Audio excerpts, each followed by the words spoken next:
Hello and welcome to Talk to Malick Jones. And today, talking to me on this program, coming to you from Star TV, is the Assistant Divisional Fire Officer, Pate Jiba, who also double up as the PRO for the Gambia Fire and Rescue Services, FRS. Mr. Jiba, welcome to Talk to Malick Jones. Thank you so much, Mr. Malick John, for the invitation. Pleasure is mine. Um, the reason why I have you here on this platform is for us to have a look at the recent fire outbreak at the Canifing Industrial Area, which was an inferno, Yeah. big fire, conflagration. It took you 24 hours to put out that fire, and that means this was a real inferno. When did you learn that there was a fire outbreak at the industrial area? Yeah, thank you so much, Mr. Jones, for, like I said, I would like to seize this opportunity again to re-thank you and thank you again for the invitation. The fire department was called at around 7 o'clock in the evening. And immediately we were called. In fact, the station that was called was Kotu Fire Station. Kotu Fire Station received the first call, and immediately they received the first call. Calls were transited to other stations because it was a serious emergency, and one station could not have taken care of the entire. So consequently, stations began to converge and then rush towards the scene of fire. But to be precise with you, the call was effected at around 7 o'clock in the evening. Yep. And it was reported that this is an inferno. Yeah, it was reported in a very confusing in a confusing manner. Sometimes callers of this kind of fires don't just know what to tell you. You will hear noise and a lot of background noise, and the individual sometimes cries for reasons, of course, because there is something behind which is threatening. But what happened is we don't need to get all the information on the telephone, because when somebody is under a state of dilemma, you do not have to allow the individual, you don't expect the individual to say everything that you require from him. So once we understand, the caller who picked up the call understood that it's a problem and it is Jimpex, around Jimpex, Canifing Industrial Site. That was the end of the communication, and then the vehicles were sent to the scene. And the caller did not give you a precise location? No. We understand this industrial site is located at Jimpex. Once it is indicated, now you do the analysis on your own and try to find out what actually is happening. So, but like I said, you don't expect to, even if it is an ordinary fire. Normally, no fire is ordinary actually. Every fire is fire. But we call it domestic fire.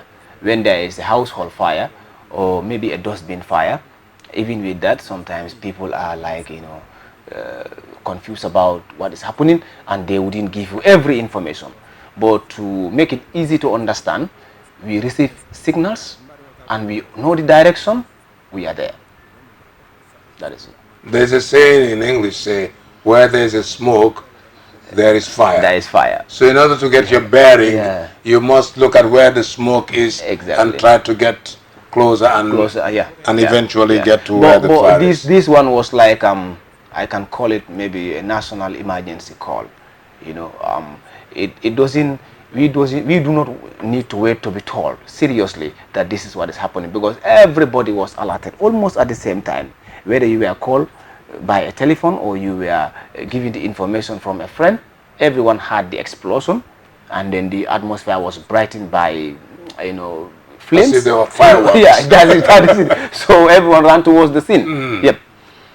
Yeah. Now, fire in which gas is part of, or the main cause of the fire, it's a very, very dangerous outbreak. Seriously. And to combat that, what does the fire service need? I would like to take some little time to elaborate on Go this. ahead. We have different classes of fire. We have class A, class B, class C, class D, and class E. But recently, it has been indicated to us that class E do not constitute a class of a fire. What is class Class E E fire? is electrical fire. Electrical. When electricity causes fire, you just need to switch off the electricity and the remaining combustible materials will remain either A, B, C, or D. Okay, between A and D, that is where we fit gas. Gas is within that range.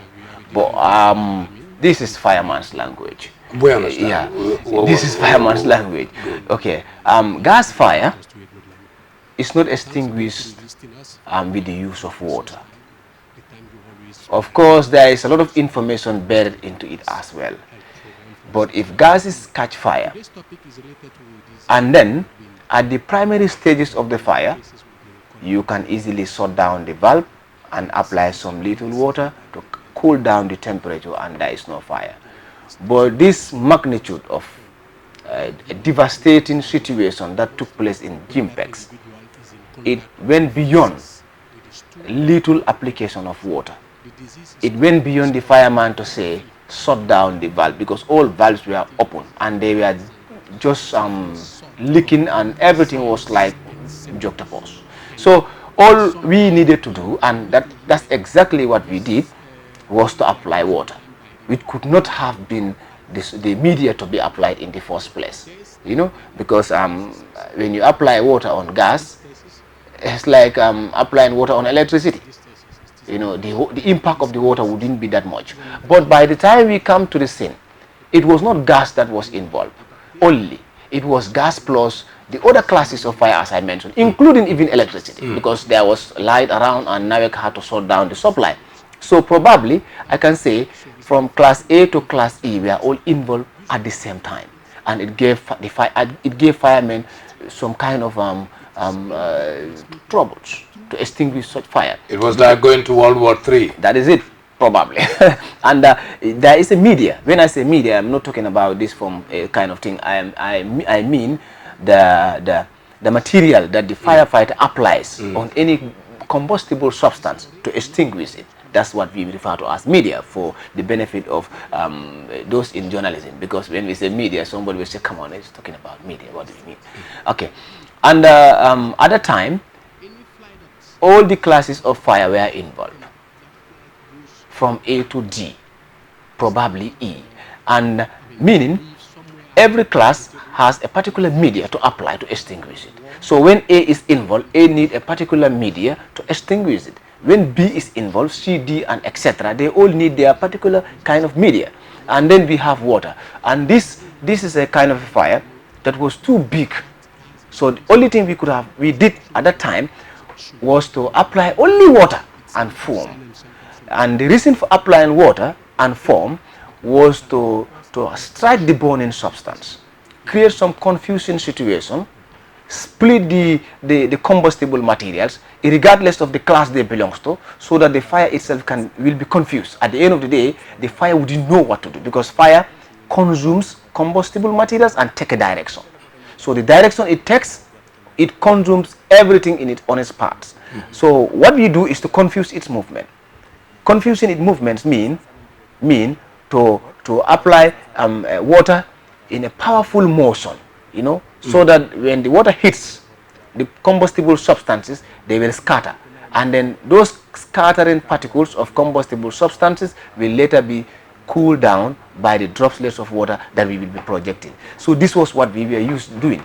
But imagine, metals are involved, rubber is involved, ordinary combustible like paper, wood, and whatever are all involved. You have furniture, plastic, everything, and all these things I mentioned here are categorized under a particular class. So if for example, let me give you one example. If paper, wood, and stuff like that are like burning, they are called, that is referred to as a class A fire. And a class A fire, the only thing we can use as firefighters is water, and pure water for that matter. But when it goes beyond class A, the firefighter begins to think about the next media to apply. And in the Gambia, the fireman is supplied with water. And water alone is what we use, maybe with foam. That is it. This is Talk to Malick Jones, and it's coming to you from Start TV. My guest is the Public Relations Officer at the Fire and Rescue Services, Pate Jiba. Our focus is on the inferno that happened at the Canifing Industrial Area barely 2 weeks ago. It took you 24 hours to put the fire out. Yes. That was a big fire. Why did it take that long? Yeah, it of course took us probably more than 24 hours. Yes, let me just make that little clarification. I know for the purpose of clarity, we fought fire for 24 hours, but it took us more than 24 hours to extinguish completely the fire, because there were some pocket fires at the end of our firefighting activity, and it took us that time because of some reasons, and the reasons are numerous. I do not know, maybe in the interest of time, whether we'll be able. No, we have 1 hour. I have 1 hour with you. Okay. We've only done 10 minutes. Thank you.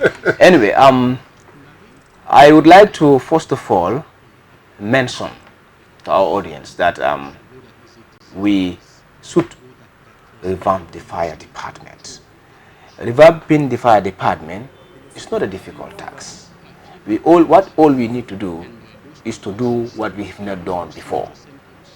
Number one, you go around town, you will find no fire hydrants. Well, let us. I know what a fire hydrant is, but Yes. for the little boys and girls, Yeah. and even some of our people who are viewing us right now don't know exactly what a fire hydrant is. But from your perspective, I mean, please, because I was born Yeah. and I grew up in Banjul. I know what a fire hydrant is. There were numerous fire hydrants on the streets of Banjul, so I know what they are, and I know what they do to help you in your work. Yep. But please tell my viewers what a fire hydrant is. Okay. Thank you so much. A fire hydrant is a firefighting device, or let me call it firefighting equipment, installed by the NAWEC authorities. And this fire hydrant is buried under the ground, but it has what they call an outlet that surfaces on the surface of the ground, so that the firefighter can have access to it by slipping in their hydrant key and bar, twisting it a little bit to get water and refill the fire engine. That is what we call a hydrant. To a layman, in layman terms, it's just like a borehole. A borehole for the firefighter, exactly. Very So, well. unfortunately, most of our hydrants have been buried by road construction companies. Some of them been vandalized by maybe people who are doing it for a selfish gain. You know, by selling the hydrant lid. You know, there is a cover on top of the pit that covers the hydrant, so that debris cannot go inside the hole and then get the outlet, you know, blocked. Water cannot come, and continuous compacting of debris into that hole will render it invalid. So that's why it is covered by a lid, and this lid is what they will take off and go and sell it to, maybe, I do not know where. So this becomes a problem in this country. And that was why the fire engine was driving non-stop, helter-skelter, all the way, going back and forth. That is it. That is it. Amazing. That is it. When I saw that happen, I said, well, these people don't have a nearby fire hydrant. Unfortunately, It's rather unfortunate. the site itself that was affected do not have a fire hydrant. The entire environment, there is no fire hydrant that we lay hands on and we could use it. So we were running helter-skelter from Bakau to the side, and imagine, that is threatening. That is one thing. That threatens life and property. And as a result, the whole environment was just down, just because of one reason, was because we lacked water. And the fireman cannot function without water. You know, the firefighter would not put his bare hand in the fire.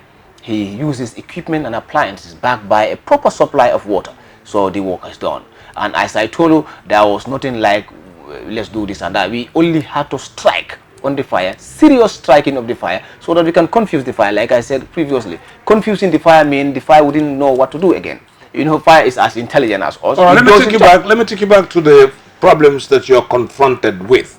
You mentioned the fire hydrants, and that's one. The inavailability of fire hydrants around the KMC, in which we're going to call NAWEC.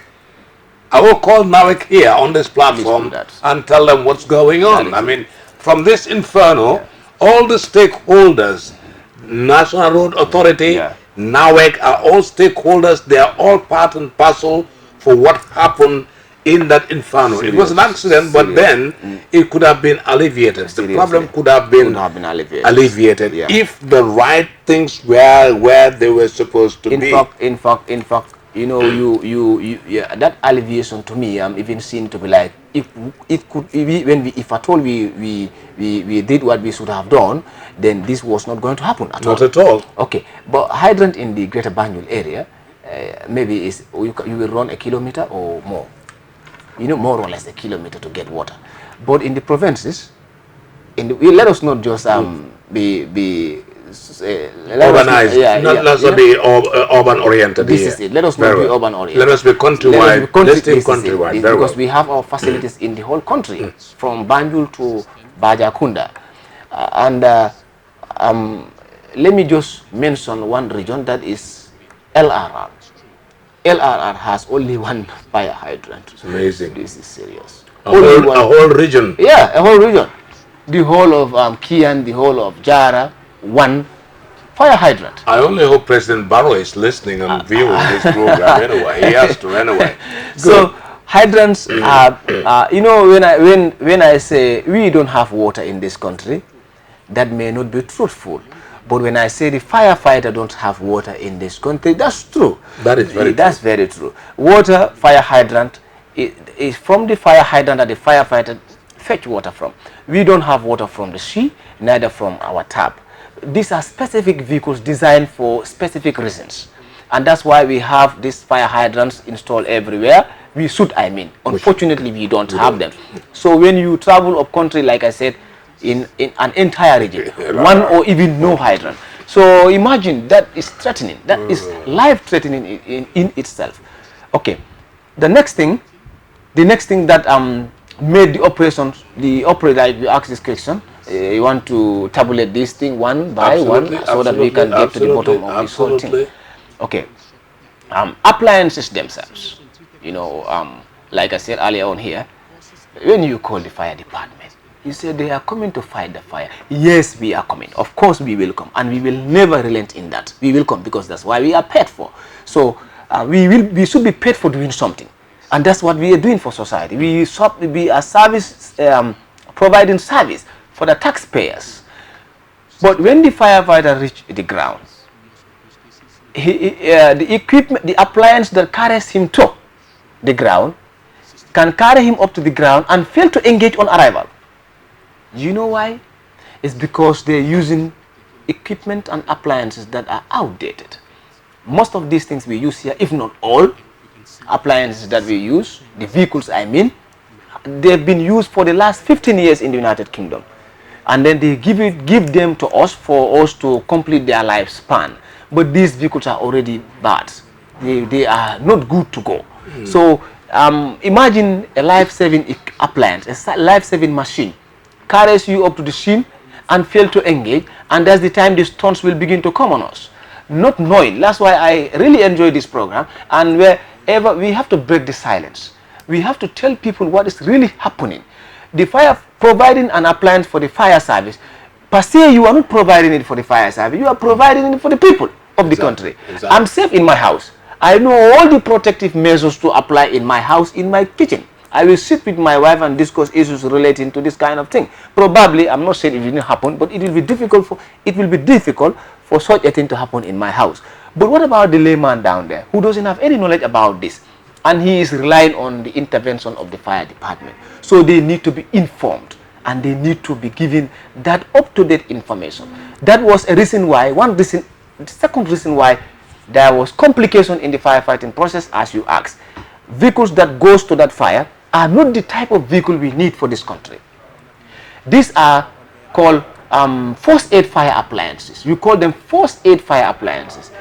In the United Kingdom, there is a hydrant in, especially England. There is a hydrant in every 50 meters. You know, and you can even drive the vehicle from the appliance bay to the scene of fire, empty tank, and you fix your appliances into the vehicle, and then you draw water and you fight fire till daybreak. Nobody will question you about, and the hydrant pressures are good. Unfortunately, sometimes you go to the hydrant, you don't even find water there. You twist and turn everything, you cannot see water. What about if there is an emergency at that particular moment? What about if a life is threatened? What about if property is destroyed out there and it is us that are supposed to go there? Hydrants are not enough and there is no water in the hydrant. So this is a problem. The vehicles that we use are not the vehicles meant for the Gambia. These vehicles are not for our terrain. Road-wise, the vehicles are not for us. And the infrastructure that we build in our country for safety and security purpose for the fire services is not for us. That is why when it happened, we called the airport and we also called the State House. You remember there were vehicles that were sent here, some by the last regime. I do not know how they come. We are receivers of these vehicles to use them for the people. But these were vehicles that were parked. They were grounded. So when these vehicles got grounded, we were asked to use the normal traditional donated vehicles, you know, from Avon, and we're using them. These Avon vehicles can only fight a domestic fire. When the airport came, they had a striker, and that is a very good striker they had, and they striked on the combustible substance, and they're at least able to do something for us. But if at all we were using our normal traditional vehicles, it was not going to work. We were going to lose some lives, because the firefighter will advance and then will end up becoming combustible material. That is true, you know. And the third one, you know, this is too much. Maybe I will allow you to come on. But the third problem. Let me get the third one. Okay, the third one is the bystanders. They block your. This is it. Yes. They will block the firefighter, create some pandemonium, and prevent him from doing the job in the name of, hey, we are helping you, we will help you. We will tell them this is a scenario in which lives are threatened or property is already damaged and lives are threatened. It's better for the firefighter to die there than you die. But the thing is, I know some of them are doing it for a reason. And any reason that they are doing it for is for just the normal hydrant, buying, stealing, vandalizing hydrant leads and then selling them. So the same reason why they want to interfere into firefighting processes is because of the same selfish gain. But when they realize, because I was in fireman uniform at the time, it happened at the time when it was on a Sunday, so I was studying, because I knew very well that I will be going to some of the radios and televisions to advise people as to how to behave. This is something that don't need to happen again. When we are called upon an emergency, let people stay away and allow the firefighter to do his job. Otherwise, you will destroy work and delay people's activities, and then anything can happen.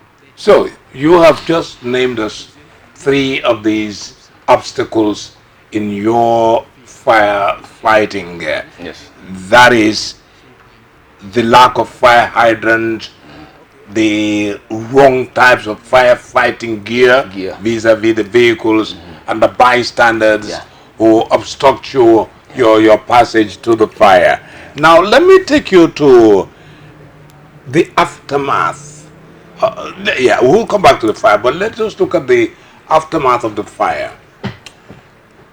Property has been destroyed. A lot of property. Running into millions of dollars. Seriously. The president went there the following day, and he decided that he's going to, as usual, he likes commissions, this president. He's going to set up another commission. And he did. And he did set up a commission.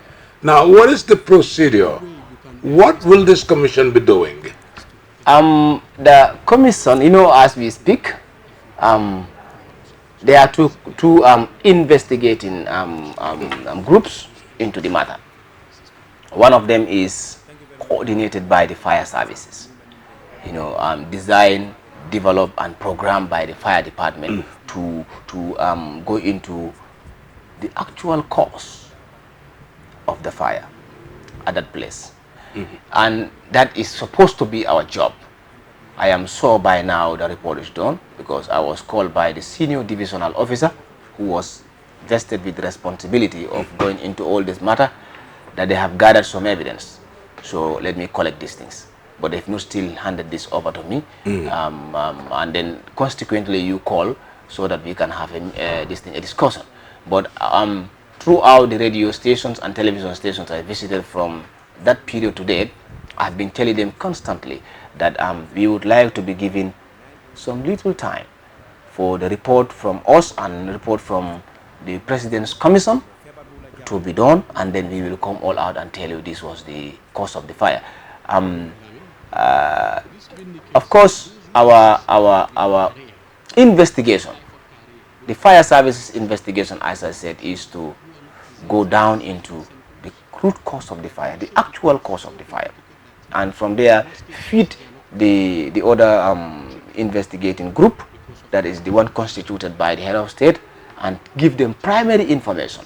Then that is the information they will use as a stepping stone in order to go down into whatever will be done, who caused it, how A should be compensated, or who should be dragged to court, or whatever should happen. Now it should be them to come up with that and say, now this is this. But for us, we are going into like I said, the cause of the fire. Yeah. Well, you were there when the president was at the fire. What was his concern? It was not only the president's concern, it was everyone's concern. The president was concerned because he is the overall boss of the nation.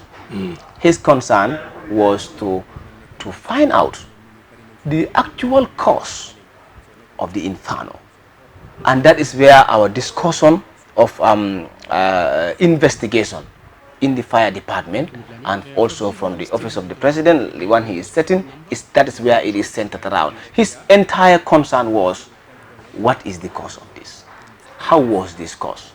Who could have been the person who perpetrated this?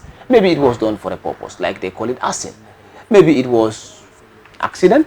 It was maybe neglect of duty, negligence at the workplace. Maybe it was as a result of lack of proper firefighting equipment or installations, we call them. Smoke alarms, gas detectors. Let me just call it early warning devices. If something is supposed to happen, before it happens, you are already warned. All these things put together is complicated. But there is work going on, and I am sure probably we will make a return here again, where we will now completely and comfortably tell people it was caused by X, and then we wouldn't even worry about telling people it was caused by this or that, and then we will talk about what will now be the remedy to everything and how to avert this kind of situation.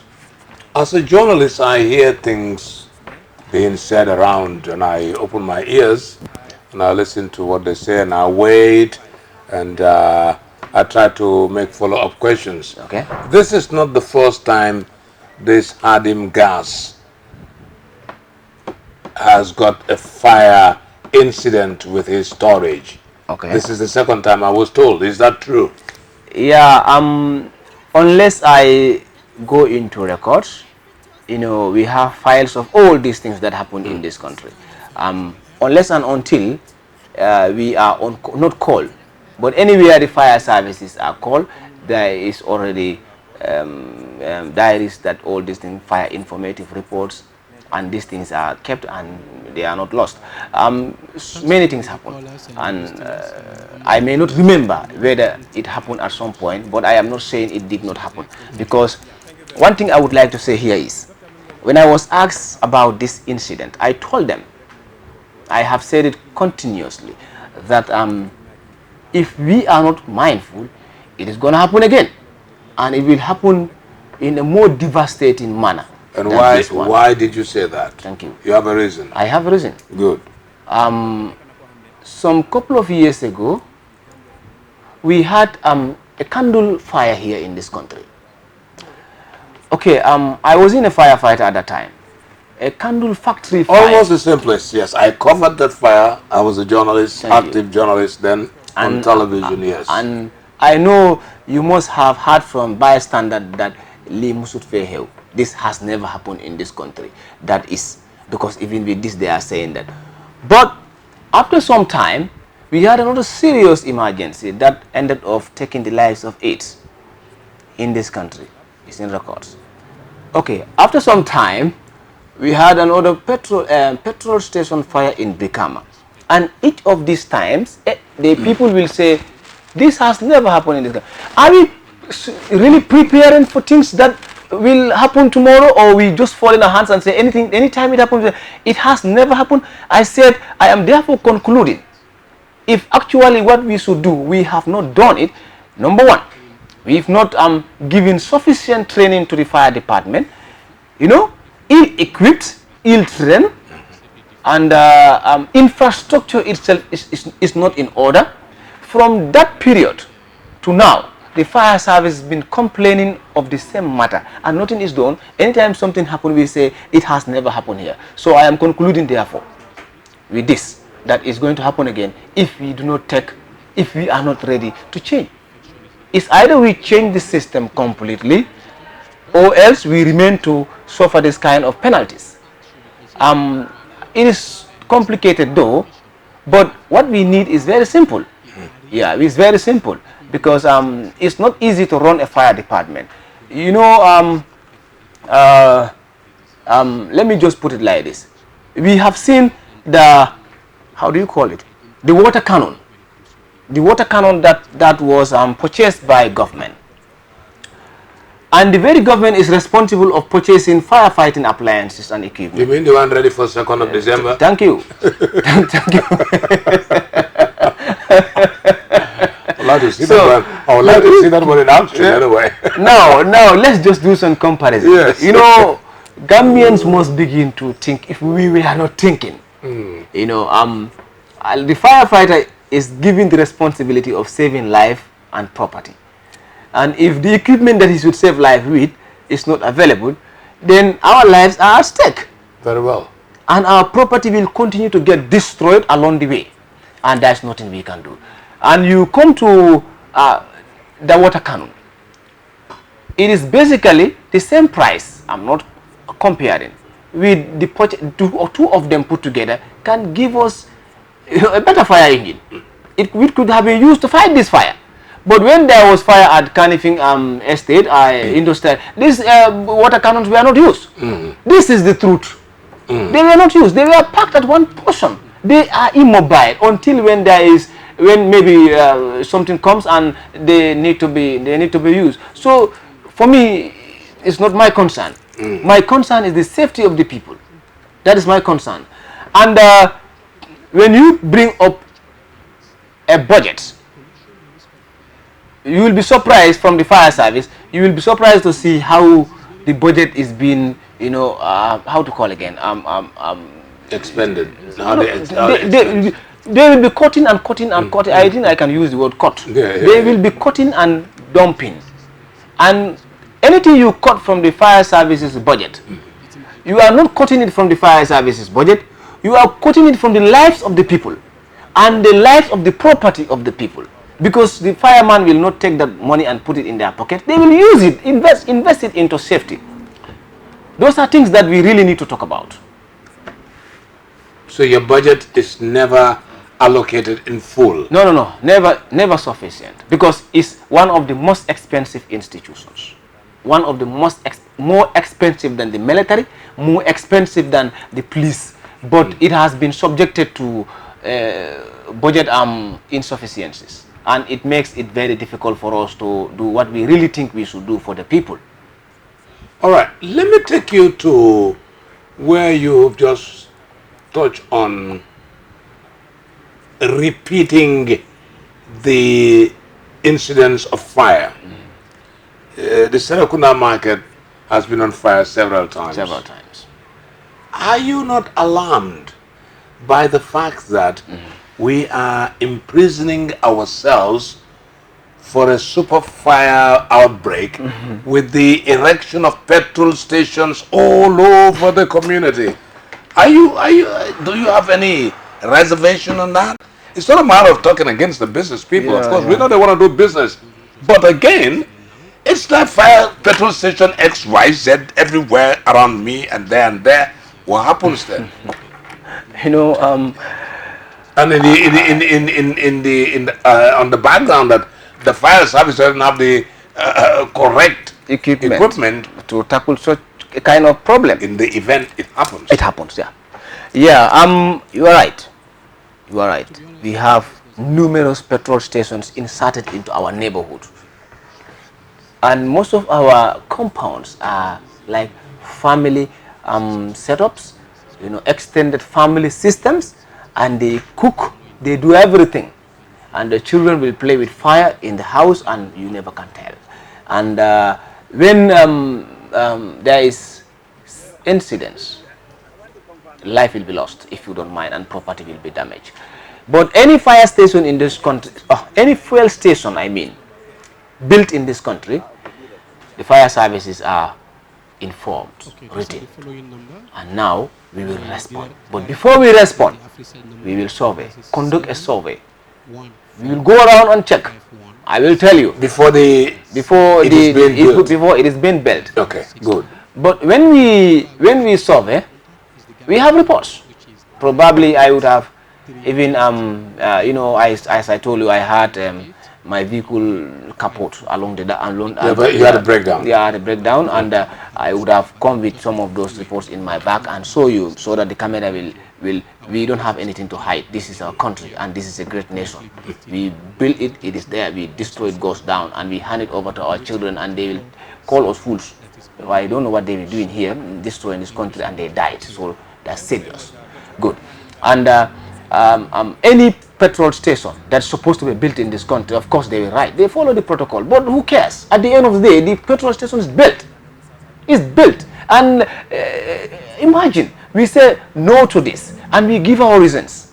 Because no problem, we can generate revenue and the business sector. In other words, you're telling me that there are petrol stations that have been built already, in which when they applied, and it was your discretion, or it was at your behest to say no, and you said no because of A, B, C, and D, they say went on and built it. Yeah, it has happened on numerous occasions, and this is like a culture in this country. Maslaha. Yeah, that is it, the maslaha sort of. But we are threatening our lives. And you've said we've created, the Gambia is like, I mean, you know, a dread trap country. Yes, we are. You know? Nawek is one. Anyway. Petrol station. Nawek all over the place. It's all over the place. Anyway. The petrol stations, pam, pam, pam, pam, pam, here and there. Anyway. You never know. So, these are issues that need to be discussed. Yeah, cause for concern. And coming to the markets, you know, and that's why Serekunda and any other market in this country, they are all the same. They are virtually the same, because the same people that operate in these markets, they do the same thing. The markets were built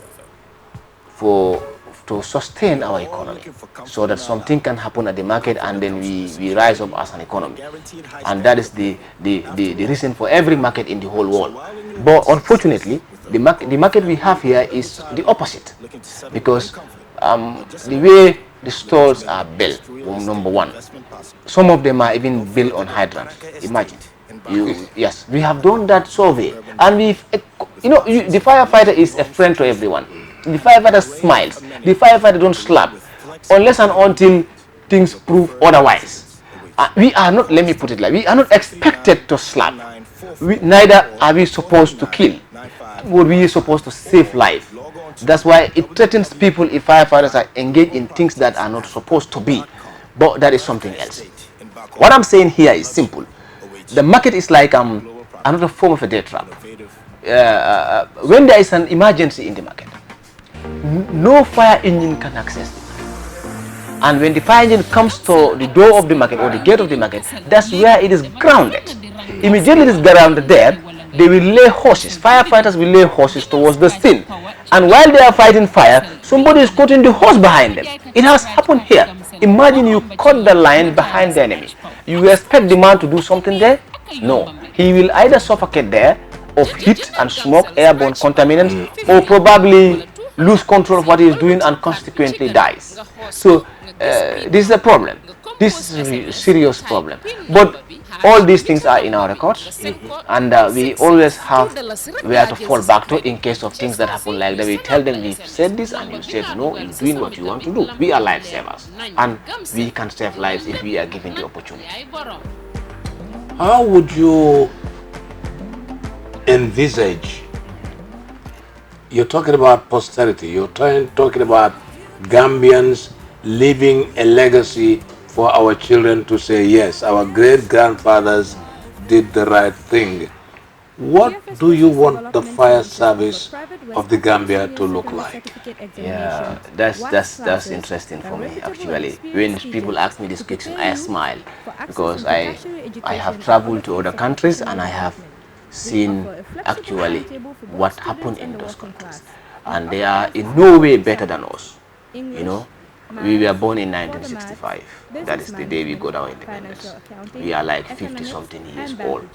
And almost the same time some other African countries also got their independence. But why are they far ahead of us? You know, how I would like the fire service to look like is simple. In the first place, you know what, like they said in economics, a dollar today is different from a dollar yesterday or a dollar tomorrow. It is the same. The knowledge of the fireman yesterday cannot be compared to the knowledge of the fireman today. Equally, tomorrow's knowledge should be better than today's knowledge. So we should invest in helping the firefighter get better orientation when it comes to life saving. You know, that is number one. And the other thing is to change the entire face of the fire service. Their equipment must not be second-hand equipment.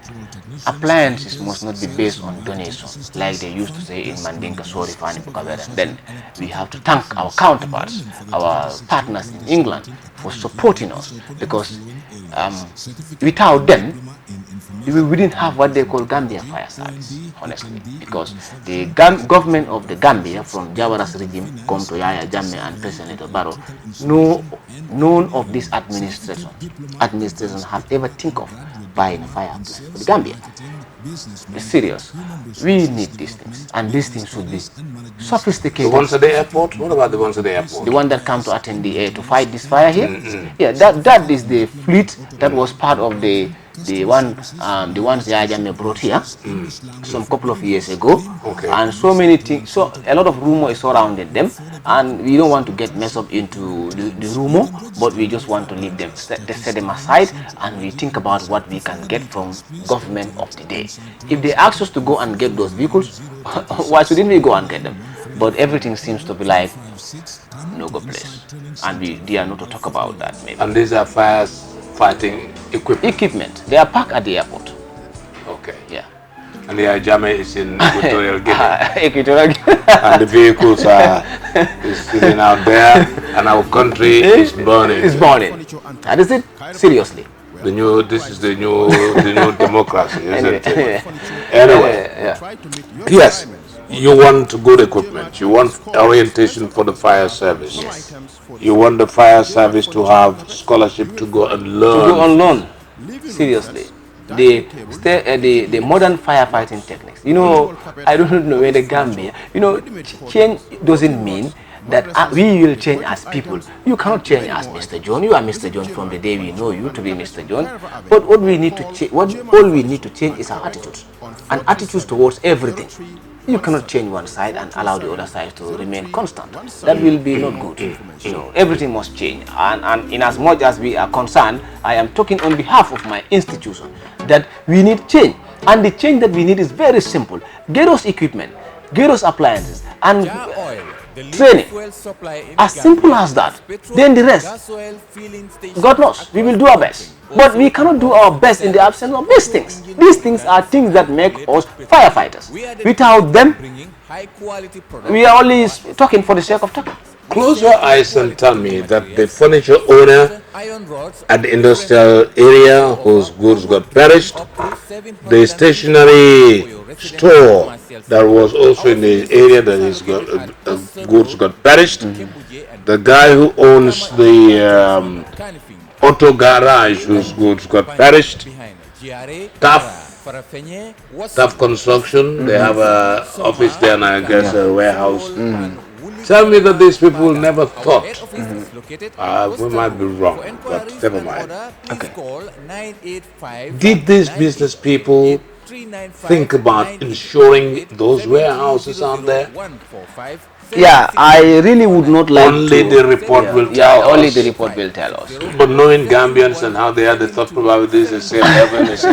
Yeah, only the report will tell us. For insurance and other issues, we just wait for the report. If the report is out, certainly we will be. If you call me, I will be available because this is my duty. This is my responsibility. So at least break the silence and let people really understand what is happening. Yeah, we have to control the narratives because this involves fire service, and I am here to do that. Yeah, but another thing is like you know, like this inferno would have been controlled. Although it happened, I said in the first place it could not have happened, but it could have been controlled. Unfortunately, we could not control it. We were only able to minimize the impact of the thing going to other compounds, but we could not just control it the way we wanted to control it. If you travel to other countries, like I would like you asked, how would I like the fire department to look like? They have helicopters that fights aerial from the aerial view, and they have hydraulic platforms, that will be elevated to the level, and then from there we'll target the heart of the fire. Fireman's interest is to look for the heart of the fire. Any fire that keeps burning must have started from a point, and that's what they call the fire point. And that is where the heart of the fire is. That's where combustion begins. That's where everything starts. So you need to know that.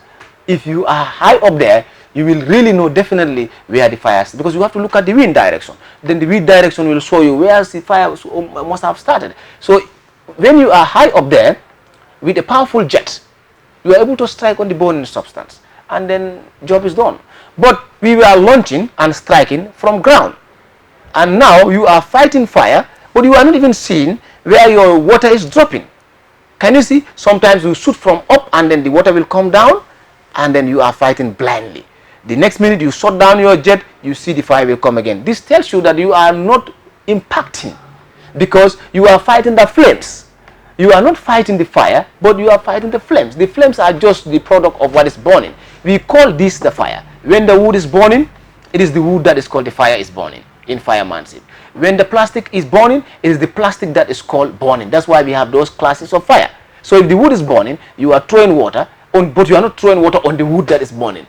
Then you are not targeting the heart of the fire. You are only targeting the flames that you see, and that is flame and smoke. So that is already, that the flame has already done the job by burning the substance, and they are seen out there. So you strike. So we need all these things so that they will help us. Helping us means helping you, because you call us when there is an emergency. But if you cannot do it anyway, it becomes so monotonous. One more question, or two more questions. The last one will be a trivial question. I'm going to test how knowledgeable you are. Okay. You're very knowledgeable. I wish you become the chief fire officer within the next 2 years. And do you think the gas storage facility should have been where it was? This place was not meant to become a storage facility. Gas? Not only for gas, even for everything. For everything. Unfortunately, I was doing some kind of research about this place, Canifing Industrial Site. It was meant for light and medium scale production manufacturing enterprise. Exactly. That doesn't mean we will bring a considerable quantity of LPG and store. We importing from countries and storing and distributing. It was abused, and now it changed from being a light and medium scale production center to a warehousing facility. Were we prepared for warehousing facility there? Were we prepared for gas storage? We weren't prepared for all these things, because when they were designing the place, they never designed it to do what it is doing today. That's why when the impact happened, everything went down, because it was abused. Under the table, it was abused, and something was taking place that was not in paper. So, to cut this short, the place was not even meant for gas storage facility. Importing that huge quantity of LPG was not supposed to be in the first place. And if really Gambia wanted it to happen, we could have modernized the site, change its structure, change the faces, adapt a better standard, and standardize the zone so that it can conform to all these circumstances. But failure to do that, we were risking. And look what our risk taking has yielded us. It has given us some kind of, had I known. 3 fires have occurred there. This is the third one. This is the third one. First one was a candle factory. Yeah. The other one was a plastic factory. Yeah. Now a gas factory. A gas factory. And who knows when it's going to be a fuel factory. Let's go to quick. Anyway. Piero Jiba, Pate Jiba. Whenever I have a guest on my platform, talk to Malick Jones, before I leave you and say goodbye to you and thank you for joining us, I always like to test your knowledge. Now, I know you know the flags of all the nations in the world, you know what I'm saying? Okay. And sometimes somebody just give a name to a flag. For example, the American flag, they call it the Star Spangled Banner. Okay. Which country flies the Union Jack? Anyway, so no. Anyway, actually, I don't know. I don't. See, all of my guests have failed my questions, huh? But you could have informed me before. No, I don't know. This one is a surprise. Oh, Do you okay. know what I asked him? How many first ladies we had? Since independence, he said 6. Last time I asked somebody who first drove GA1. The first state house vehicle, who drove it? GA1. And the individual also do not know. Did not have Did not know. Did not have. Unfortunately, I also. You don't know which country flies the Union Jack. Let me try. Try. Great Britain. Oh, yeah. Congratulations. Did you guess? No, I did not guess. I read something like that during my yes. Keep reading. High school time. Keep reading. Yeah. It's the knowledge of power. Thank you. When you read, you have knowledge. You are the first person to come here and answer one of my trivial questions. I hope there is a prize. The flag for the United Kingdom is called the Union Jack. Union Jack. Mr. Pate Jiba, PRO, an Assistant Divisional Fire Officer from the Fire and Rescue Services. It's been a pleasure to talk to you on the show, talk to Malick Jones. Thank you very much for coming. Yeah, you're welcome, Mr. Malick Jones. I would really like to make some repeated returns here, provided there is time and provided we have... Pleasure is mine. Go ahead. No problem. Anytime we will be. Because, especially when the report of the commission is out, you'll be my guest. Inshallah. Well, that's it. That makes it tonight in the program Talk to Malick Jones. Like I said, my guest, Assistant Divisional Fire Officer, also PRO of the Fire and Rescue Services, Pate Jiba. And the focus has been on the inferno that struck Kanifing Industrial Estate. Until then, bye-bye.